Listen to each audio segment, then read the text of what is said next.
Now, you also had an awards program dinner, luncheon, and you had another photographer, I think, that you honored. Well, we have an award that has been bestowed on our president of the Harwich Conservation Trust and founding trustee, Bob Smith, Robert Smith, picture of him there.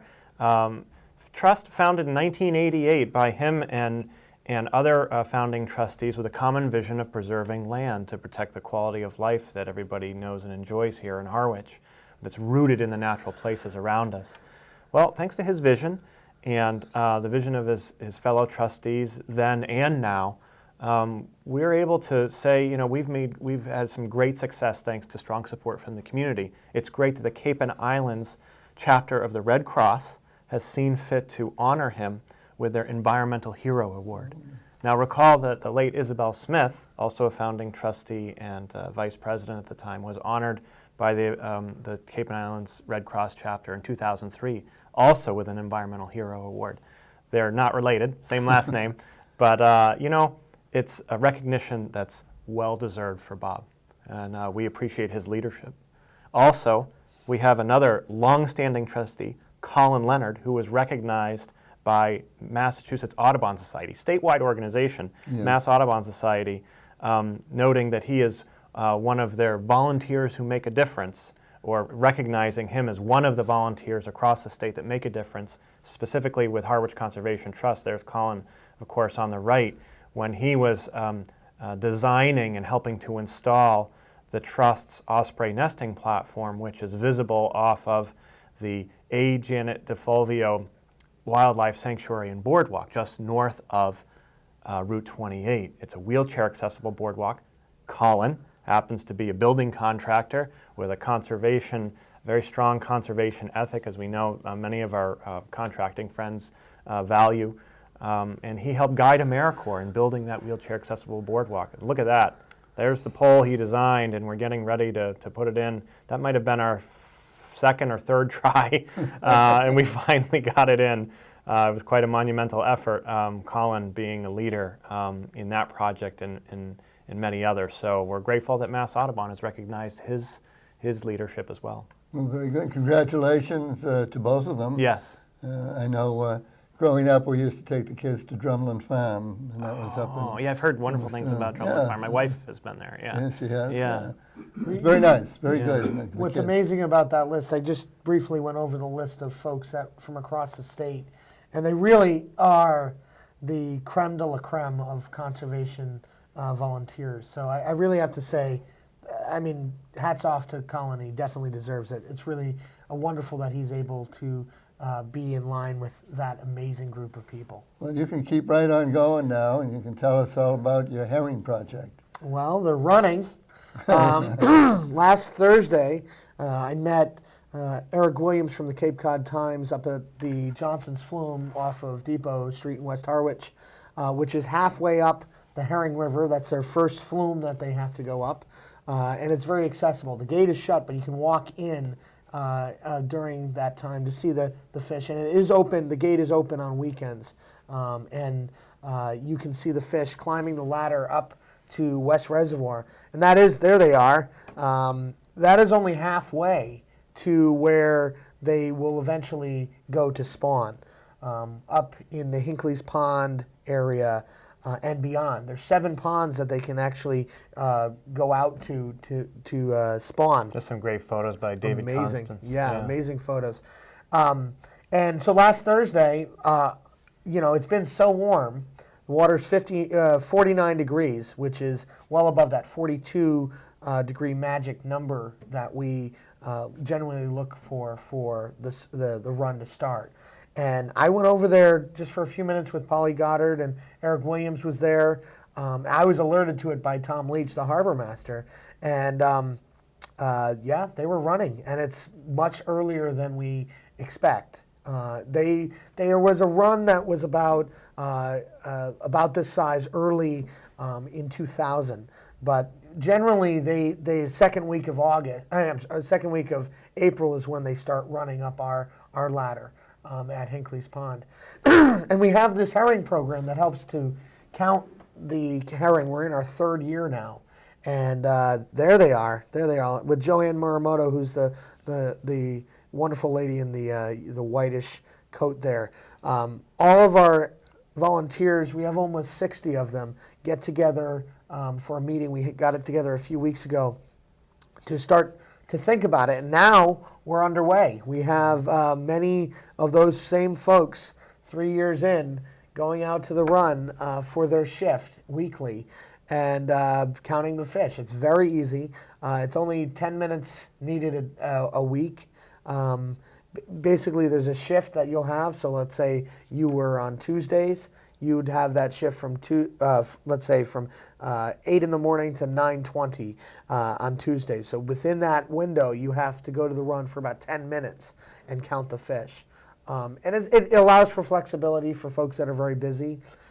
We count from about 7:20 in the morning till almost 6:30 or so. So if people are interested in contributing, we still have 5 or 6 slots that are still available, a bunch on Friday afternoon. So maybe somebody on their way home or way down to the Cape from your job away, you want to contribute. This might be a way you could. So if you are interested, please feel free to get a hold of us, and we'll love to have you.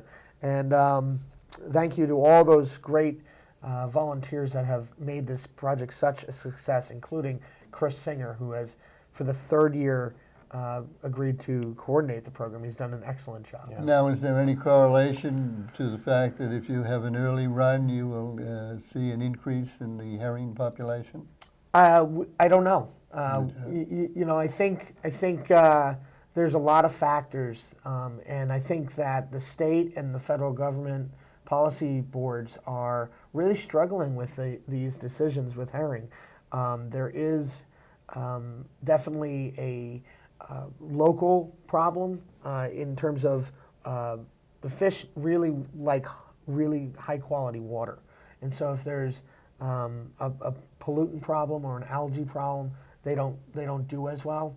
One of the reasons why a land trust would be involved with this is because we try to protect land that protects water, and that's where our connection is.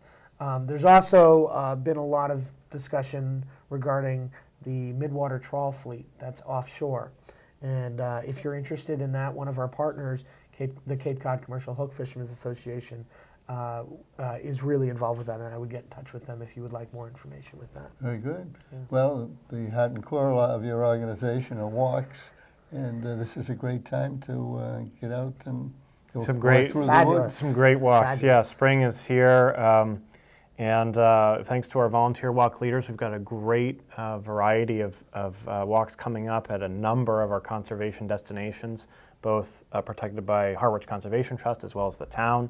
We've got naturalist Todd Kelly, a 12th generation native Cape Codder, leading a number of walks in April. And then also Connie Boyce, who happens to not only work at the Cape Cod Museum of Natural History, but she's also a trustee with the Yarmouth Conservation Trust. She used to lead walks with Lee Baldwin. There's a great shot of walkers out at Bank Street Boggs Nature Preserve. But so Connie is leading walks for us too, and we've got Rich Eldred, environmental feature reporter for the Cape Codder, a fantastic botanist. He's going to be leading a number of botany walks. But yeah, there's a great spring birding walk coming up Saturday, April 7th, 8 a.m., where you can see bluebirds like this at nest boxes circling the Bank Street Boggs Nature Preserve, more than 40 nest boxes. Isn't that amazing? You've got the female up top and the male down below. Just brilliant blue. I was just out there yesterday, and you could hear the bluebird call and see them flying around. So they're setting up nesting territories, and they're getting ready to move into these nest boxes. And I saw some tree swallows actually going into a box, investigating and putting stuff into a box, claim straws and such. So Yeah. just really, really exciting times. Yeah. Very exciting times. And these photos, I mean, it's pretty stunning. Unbelievable. Taken by another volunteer, Janet DiMattia, who is part of the Cape Cod Viewfinders Club. And they're just an incredible group and lending their photos to us. Janet happens to also be one of our many bluebird nest bird nest box monitors who are out there. We can talk about that some other time. But see the website for our walks, harwichconservationtrust.org. Give us a call, 432-3997. We'll get you a hard copy if that works for you. Good. Yeah. And you have your annual wine tasting dinner. The Sea Grill, graciously hosting, again, 10th annual Sea Grill wine tasting dinner. We're going to have it a little earlier in the spring this year in honor of Earth Day. We're going to have it on Friday, April 20th of Earth Day weekend. Friday, April 20th, 6 p.m. Reservations can be made online at our website, harwichconservationtrust.org. Stop by the office, send us a check. We'll get you the details. Includes an incredible dinner. Unbelievable dinner. Complimented by at least Wines. a half dozen different Absolutely. wines. And not only that, but I would say that personally, this is not endorsed by HCT, but I think that the Cape Sea Grill is one of the best restaurants on the Cape. Yeah. Absolutely, hands down. You will not find a better deal on the Cape than this fundraiser. We are able to raise funds, but we also it's actually a pretty good deal. I mean, 5 glasses of wine or whatever with commentary from the Ramblers, and amazing, just really amazing creative cuisine. They do a great job. Not only do you get to do that, but you get to do it with like-minded people who are interesting to speak with, and you might meet some great friends. I tend to get a very nice table together, and we enjoy festive conversation. It's really nice, and I don't see them except for that because everybody's busy. So it's so nice to do that. Yeah. So we hope folks can join us for that. Well, that's right. Yeah. Okay. Helps us raise funds to save more special places. So. Well, you're doing a great job, and it's always nice to have you on. And you always bring us up to date on some successes, which are always nice. They're motivating and they're encouraging, and they call people's attention to what you do. And so continued good success. Thank you. And we'll look forward to next month. Thanks, Paul. Thanks, Paul. Yeah.